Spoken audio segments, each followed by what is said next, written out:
Tocando o que você estava falando da China, porque ele também fez um comentário da China, eu fiz hotéis fora do país, eu acompanhei em Cuba uma coisa muito engraçada. O meu representante de Cuba, ele representava os ônibus da Volvo. Então, ou seja, o Brasil vendia ônibus de turismo, esse ônibus é só de turismo, tá? Porque cubano não tem ônibus. Quem defende Cuba devia morar em Cuba, seria a melhor coisa, eu acho. Bom, é a mesma coisa quando você vê alguém assassino, pedófilo, tudo tem, ainda tem os comunistas que falam cada idiotice, falam, isso não existe. Sabe? Não, trator é uma coisa. Em Cuba, se você pede carona, se alguém está pedindo carona na rua e eu sou cubano, eu tenho que dar carona. Porque se alguém vê do partido, me deda. Se me der, é capaz de eu perder a carteira de habilitação. Então, são umas coisas assim absurdas, beira o absurdo. Tá? Agora, quem gosta de Cuba devia morar em Cuba. Em vez de ficar querendo colocar Cuba aqui, leva, vai para lá, é mais fácil. Então, ou seja, sabe o que aconteceu? Os chineses, tá? Porque o chinês, queira ou não, ele tem, a cultura do chinês é uma cultura de gafanhoto. Eles chegam em enxame e depredam tudo que está na frente. Eles tomaram a parte de ônibus, estão levando uns ônibus de porcaria para Cuba, porque eles estão atrás do níquel de Cuba. Então, como os chineses também já compraram a África. Você pode ver que as grandes ditaduras, coisas parecidas, são parceiros da China.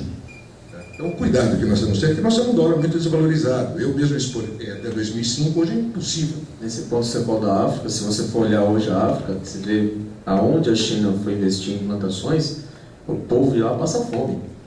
Ou seja, ele pega, planta e leva embora. Mas na China mesmo, o próprio chinês passa fome. Esse que é um grande problema. Se você colocar a China, um pouquinho da China para consumir, tá? Ela mesmo não tem, a produção dela não consegue suprir a ela. Esse é o problema. A China tem esse problema, ao contrário da Índia. Por isso que um dos quadros mais importantes sobre PIB é PIB per capita.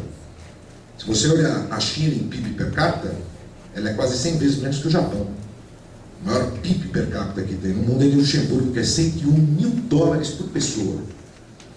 E daí o Brasil não chega a 6. Esse é o grande poder de compra. E a exportação de commodities não gera riqueza. Você não tem ninguém produzindo. Aquela produção que você tinha para exportação não existe. Não existe. E não tem como você competir com o chinês em exportação de manufaturado. Nosso grande problema é não exportar manufaturado. Nós somos celeiro do mundo, tá? Por um lado, a maior parte que nós somos grãos, as maiores empresas estão no Brasil. E, em segundo lugar, nós somos um grande exportador de matéria-prima, de insumos. Isso é uma tendência, isso é alguma coisa que tem que mudar. Ao longo dos anos, isso tem que mudar, tem que capacitar mão de obras, tem muitas coisas para fazer para chegar nisso. Valorizar o dólar, desonerar a exportação, tirar o custo do Brasil. Só que eu acho que o dólar agora vai despencar de vez, né? Com a capitalização da Petrobras, o dólar cai feio, prejudicando todas as exportações aí mais para frente. Aí é um problema. Legal. Você chegou no ponto que a gente esperava, né? Exatamente a questão do contraponto. Né? Porque o contraponto, ele nos leva a uma reflexão maior. Né? E aí, eu quero ouvi-los também. Né? A ideia é abrir o debate. Então, se alguém quiser falar, está aberto o debate. Eu queria falar um pouquinho. Eu acho que a gente está influenciado demais por uma propaganda oficial descarada que vende maravilhas, que está vendendo ilusão para esse povo. Fala-se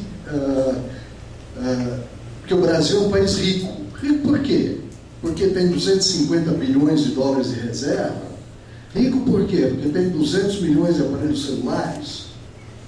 Saia daqui de onde nós vivemos, aquele Piranga, não sei longe, vai aqui para Heliópolis. Alguém aqui já pegou o rodoanel e circundou o rodoanel de carro para ver a realidade do país? Será que isso é riqueza?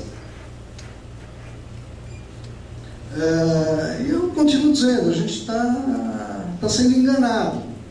Está sendo enganado por um governo que se instalou, que tomou posse, que não vai sair daqui tão cedo e que vai levar esse país para uma aventura perigosíssima.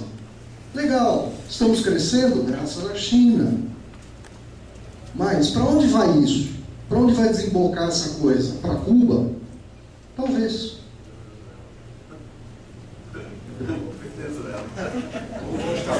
Cuba está fora de moda. Os Castro estão ficando velhos, a fazenda dos Castro está acabando.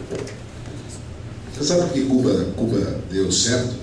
Porque existe um bode expiatório, chama impasse econômico. Enquanto você tem um impasse americano, você tem quem colocar culpa. Só isso. E você não pode deixar de maneira nenhuma. Aqui nunca pode virar uma Cuba porque tem um detalhe. Primeiro, hoje nós não temos nenhuma oposição. Se entrar o certo, entrar aqui, vai ser a mesma coisa. Ninguém vai ser louco de mexer em alguma coisa mais profunda. Não pode mexer. Mas nós temos acesso à informação. Esse tipo de regime, que eu chamo de idiota, que são um regime de idiotas mesmo, ele só funciona quando você não tem acesso à informação. Vamos ouvir aqui Henrique. Henrique II. Sou o senhor Chave. No trabalho que eu executo, visitando diversas empresas e associações, o que eu encontro muito é a preocupação de criar infraestrutura necessária para atender essa demanda, criando aí numa estrutura os bens que precisam ser vendidos. Então, quando a gente vê assim a China crescendo fortemente e sabendo que aquele mercado também tem uma grande oportunidade, que o próprio Henrique ali citou, ou seja, grande parte do público, ou melhor assim, do povo, não vive nos grandes centros. Quem tem receita, quem já foi para a China, né, visitando, vendo os mercados que existem lá, percebe nitidamente o seguinte: quando você vai para os grandes centros é onde concentra a renda, que é significativo, e você vê o resultado aí apresentado nos números.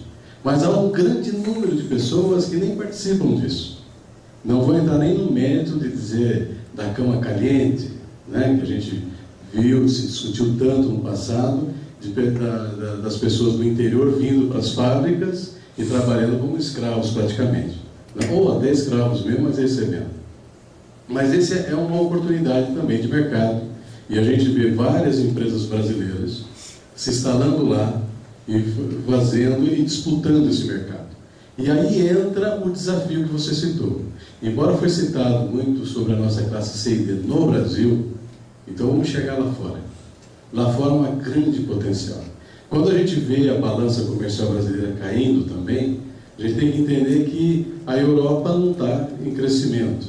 Então está um pouco estagnado, até menor. Então, para onde as empresas vão vender? Tem que buscar um mercado que está comprando. China, Brasil e outros países mais. Então isso faz com que muita gente venha vender seus produtos aqui. A indústria de máquinas e equipamentos, por exemplo, está sofrendo também com isso. Embora tenha criado redução de impostos para que você possa produzir mais máquinas e vender no mercado nacional, as de fora conseguiram ficar mais competitivas. Competitivas do quê? Com um preço talvez equivalente, mas com um elevado nível de tecnologia que também reflete muito forte na hora de você adquirir. Então esse eu acho que é um aspecto importante que a gente tem que olhar, e talvez aqui o grupo que nós estamos aqui conversando, ou que atue nesse mercado, ou muitas vezes já tem uma noção disso, como a gente pode se tornar um líder nessa área. E aí vem a esperança das lideranças empresariais ocupando espaço. Porque cultura, conhecimento, hoje você está a um clique do computador.